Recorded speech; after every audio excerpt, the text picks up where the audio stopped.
अब ऐसा नहीं है कि कोई सर्वत्र विजय ही पाया हो, पूरा इतिहास साक्षी है। एक बार अगर हार हुई तो एक बार विजय हुई, एक बार विजय हुई तो हार हुई। छोटे छोटे बच्चे समझ ठीक है नहीं, मान लो फेल हो गए, माता पिता आशा रखे थे कि पास हो जाए और बड़ी बड़ी फीसें दी, तो उसको प्रोत्साहन देना चाहिए। कभी कभी हमारा पूर्व का पाप इतना प्रबल होता है कि पुरुषार्थ को रौंद देता है। चलो एक बार रौंद दिया, 2 बार रौंद दिया, और हम हर बार प्रयास करेंगे। इसीलिए हम कहते हैं जैसे भी जो भी हो, जो भी कर रहे हो, राधा राधा नाम डालो, राधा राधा बोलो, भगवान का आश्रय ले लो, वही संभालने वाले। हारते हारते जीत हो जाती है, भगवान का आश्रय लेने वाले का हारते हारते। भूपेंद्र साहू जी,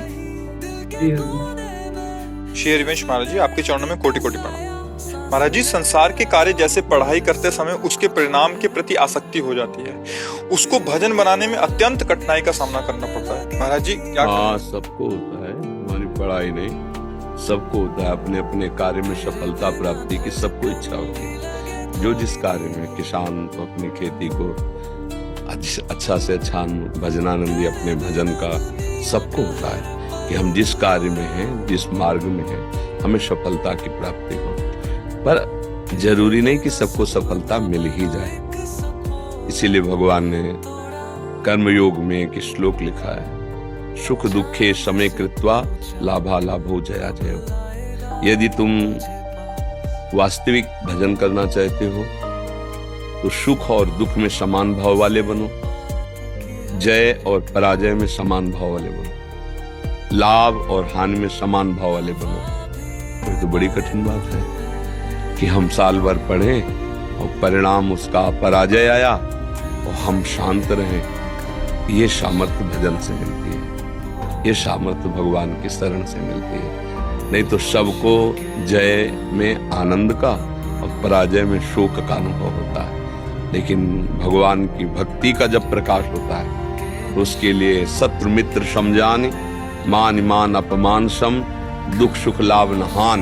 ये है जो कृपा हरिवंश की। जब आचार्य की गुरु कृपा होती है तो हृदय की ऐसी स्थिति हो जाती है कि बड़े से बड़े सुख में अभिमान नहीं होता, बड़ी से बड़ी यश कीर्ति विजय में अभिमान नहीं होता, और निंदा हो जाने पर, अपमान हो जाने पर उसे दुख नहीं होता, क्योंकि वो भगवान को सामने रखता है कि ठीक है हम फेल जरूर हो गए, लेकिन भगवान हमारे हैं। हम अगले वर्ष और प्रयास करेंगे, जो हमसे त्रुटि हुई है उसको हम दूर करेंगे, प्रमाद रहित होकर फिर पढ़ेंगे, फिर हम पास होंगे। और ऐसा नहीं है कोई बराबर परास्त ही होता रहे, ऐसा भी नहीं। प्रयास से, पुरुषार्थ से सफलता भी मिलती। कभी कभी हमारा पूर्व का पाप इतना प्रबल होता है कि पुरुषार्थ को रौंद देता है। चलो एक बार रौंद दिया, 2 बार रौंद दिया, पर हम हर बार प्रयास करेंगे। एक संत पेड़ के नीचे बैठे थे और निराश हो गए थे। जैसे पढ़ाई तो एक बहुत साधारण विषय है, असाधारण बात है भजन करना, निरंतर मन को प्रभु में लगाना, इससे बड़ा कोई काम नहीं है। आप लोग देख लीजिए, घंटा 2 घंटा लगाने के प्रयास में देखो क्या हालत करता है मन। कि कोई भोग नहीं भोगना आजीवन, मनोरंजन नहीं करना, कोई रिश्तेदार नहीं, कोई नातेदार नहीं, कोई प्यार से बोलने वाला नहीं, उस दशा में मन को प्रभु में लगाना। तो कई बार वो परास्त हो चुके थे विषय से, उन्होंने निश्चय कर लिया था कि अब शरीर छोड़ देंगे हम। तो ऐसे बैठे थे, देखा एक चींटा चढ़ रहा है, फिर गिरा, फिर वो चढ़ना शुरू किया, थोड़ा ऊपर फिर गिरा, एक बार चढ़ गया। तो उन्होंने कहा भगवान मुझे शिक्षा दे रहे हैं स्वरूप में कि इतने बार गिरने पर भी ये चींटा प्रयास नहीं छोड़ा, तो मुझे अपना शरीर नष्ट नहीं करना चाहिए, मुझे फिर प्रयास करना चाहिए, इंद्रियों पर विजय प्राप्त करके भजन करके भगवत प्राप्त। और ऐसा हुआ, वो आगे निकल गए। तो हमें निराश तो नहीं होना चाहिए, पर स्वाभाविक साधारण नियम में सबको होता है, पराजय में निराशा और जय में हर्ष होता है, अभिमान। संत में, भक्त में या भजन करने वालों में ये सामर्थ्य आती है भजन से कि उसे सह जाते, दूसरा कोई नहीं सह पाएगा, टूट जाएगा। हमने रोते देखा है, बड़े बड़ों को रोते देखा है कि वो बहुत विजयी रहे और अचानक चूक में परास्त हो गए। अब वो कि जीना मुश्किल है, मुंह कैसे दिखाएं, मतलब ग्राम के प्रधान रहे या कोई, अब मुंह कैसे दिखाएं, क्या करूं, मतलब नहीं ऐसे एक खेल है, सर्वत्र विजय तुम्हारी ही नहीं होगी। अब ऐसा नहीं है कि कोई सर्वत्र विजय ही पाया हो, पूरा इतिहास साक्षी है। एक बार अगर हार हुई तो एक बार विजय हुई, एक बार विजय हुई तो हार हुई। तो इसलिए हार और विजय को इतना महत्व न दे, अज्ञान में हम दे देते हैं कि हम अपने प्राणों को भी, ऐसा नहीं, प्रयासरत रहिए। छोटे छोटे बच्चे समझ ठीक है नहीं, मान लो फेल हो गए, अब माता पिता आशा रखे थे कि पास हो जाए और बड़ी बड़ी फीसें दी, अब जो देखते कि है तो उसको प्रोत्साहन देना चाहिए। अब फेल हो गए ना, देख लो रुपया बर्बाद हो गया, हम कह रहे थे ये पाठ करता नहीं, मतलब पढ़ता नहीं और दुष्टता करता, फालतू में पैसा लगा। अब वो वैसे ही मतलब हारा हुआ है और वैसे ही माता पिता ने, और अब वो ऐसे बच्चे फिर क्या करते, कोई रास्ता नहीं दिखाई देता।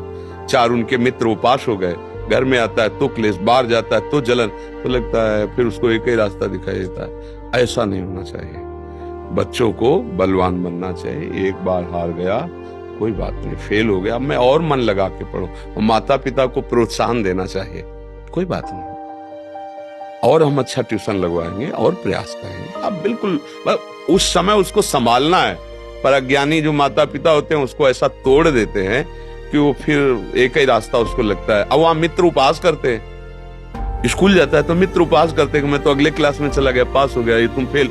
और वहां उसको ये, घर में उसको ये, और मन वैसे ही पर, तो वो फिर रास्ता ही नहीं चुन पाता कि क्या करूं, जीऊं या शरीर को। तो मुझे लगता है बच्चों को भी प्रोत्साहित होना चाहिए और घर परिवार वालों को भी प्रोत्साहन देना चाहिए, जैसे पढ़ाई में या किसी भी विषय में।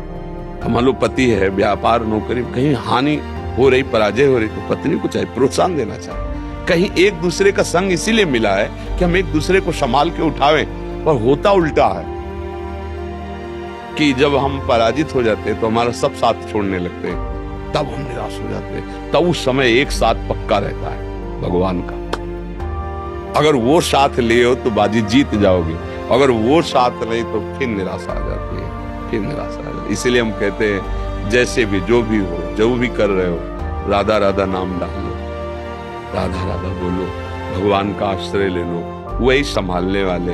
हारते हारते जीत हो जाती है, भगवान का आश्रय लेने वाले का हारते हारते। अर्जुन जी ने कहा मैं प्रण करता हूं कि सूर्यास्त होते होते जयद्रथ का गला काटो, अगर नहीं तो मैं चिता में भस्म हो जाऊं। इतनी भारी सुरक्षा लगा दी कि कई दिन अगर युद्ध करते तो अर्जुन तब पहुंच पाते, इतनी भारी व्यवस्था कर दी। भगवान अपने भक्त की रक्षा करते, इतनी भारी व्यवस्था थी दिव्यास्त्रों की, वहां तक नहीं पहुंच सकते थे। सूर्यास्त की बात क्या, युद्ध होता रहा, उसका पता ही नहीं कि कहां है। भगवान ने धीरे से सुदर्शन चक्र से सूर्य भगवान को ढक दिया। अब ये हुआ कि भाई सूर्यास्त हो गया। अब तो अर्जुन ने कहा हमारी प्रतिज्ञा में जलूंगा, कुछ नहीं बोले भगवान। चिता की रचना हो गई।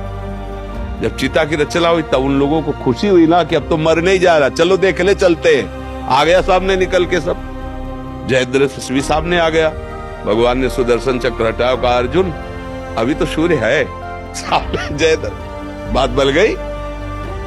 भगवान का सहारा है तो हारते हारते जीत हो जाती है।